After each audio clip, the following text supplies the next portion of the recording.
Now let's talk about the paranormal activity that happened in my Mitsura house.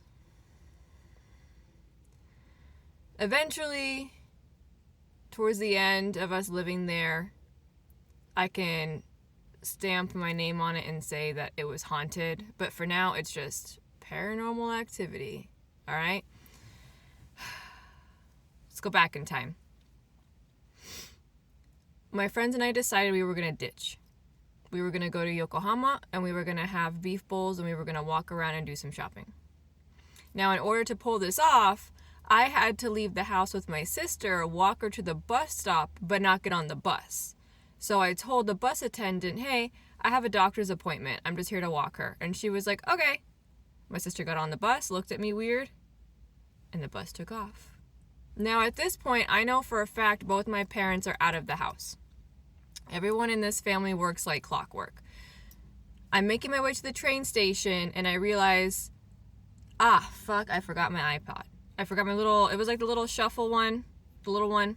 And I need it because when you're on the train, you gotta listen to music, you gotta keep yourself busy, or it's like a really boring train ride, as I was gonna go meet my friends in Yokohama. So I go, okay, that's fine, I'll just walk back to the house. Because like I said, no one's home. As I get to the front door, I reach in my pocket to grab my keys.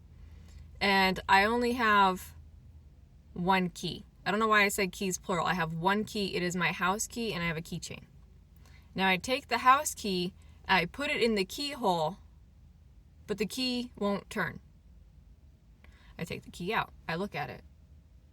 And I go, no, that's the key. That's my house. Put it back in the keyhole. Key won't turn. At this point, I think I'm just losing my fucking mind. So I step back, and I'm getting a little agitated because I want to go meet up with my friends. I want to play hooky. So I look at the house, and I go, let me in. And I put the key in the keyhole, and it turns. And I thought, okay, well, maybe I wasn't turning hard enough, or maybe I didn't put the key all the way in. All these things you think of, right? I open the door, and I go inside. I go up to the second level, and I'm looking for my iPod because I know for a fact I left it on my dresser. Because I put it there this morning, and I saw it there. I go in my bedroom, there is no iPod on the dresser. And I think, shit, why would my mom take my iPod? Why would my sister's like 5 years old, why would she take my iPod? I was like, where's my fucking iPod, right? Because I'm a teenager, and I just want my music, and I want to ditch school, and I want to go to Yokohama. So I'm looking all over my room, I'm looking on my bed, looking under my bed, looking around, and there's no iPod. No iPod. Now, something to take note, in this house, we have a tatami room. And no one is allowed in the tatami room. The tatami room door stays closed. No one is allowed to even touch the tatami door. Okay, the little rice paper, no. Can't go in the tatami room because it is very costly to fix it. If anything gets snagged, anything gets stained, no one's allowed in the tatami room. Okay, so just keep that in the back of your mind. I can't find my iPod in my bedroom, so I go to the stairs. And the second my foot hits the first step down, there's a ringing in my ear. And as I'm telling this story, I can remember every feeling, sensation, everything that I saw. There's a ringing in my ear. And I thought, that's weird, probably listening to my music too loud. See, I debunk everything as it's going through until I can't debunk anymore. Even at that age. I take another step down. Another step down. And it was in that moment that the air felt like a vacuum. Like,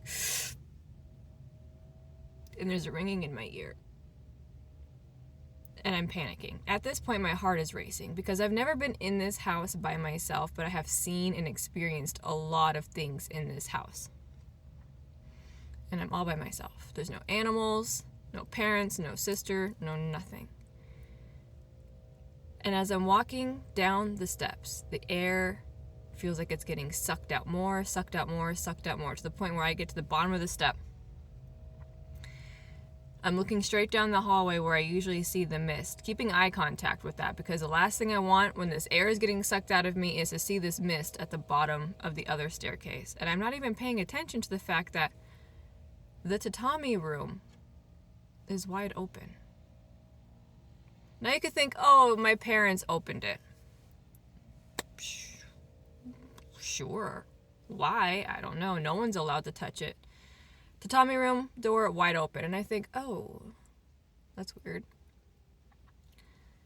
In the middle of the tatami room, on the ground, is my iPod.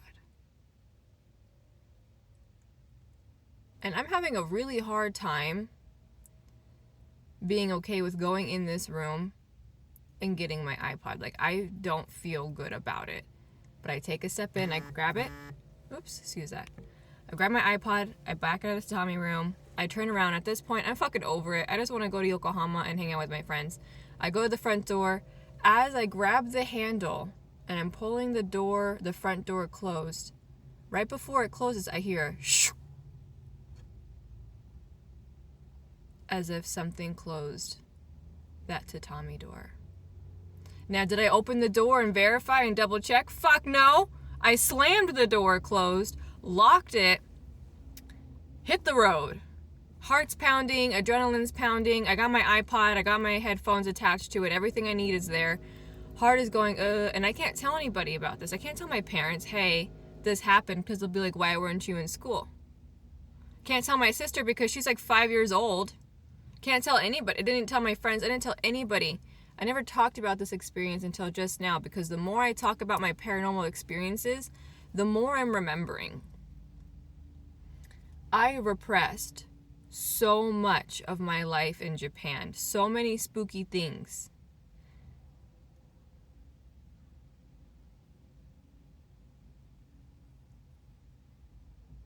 But why was my iPod in the middle of the tatami room?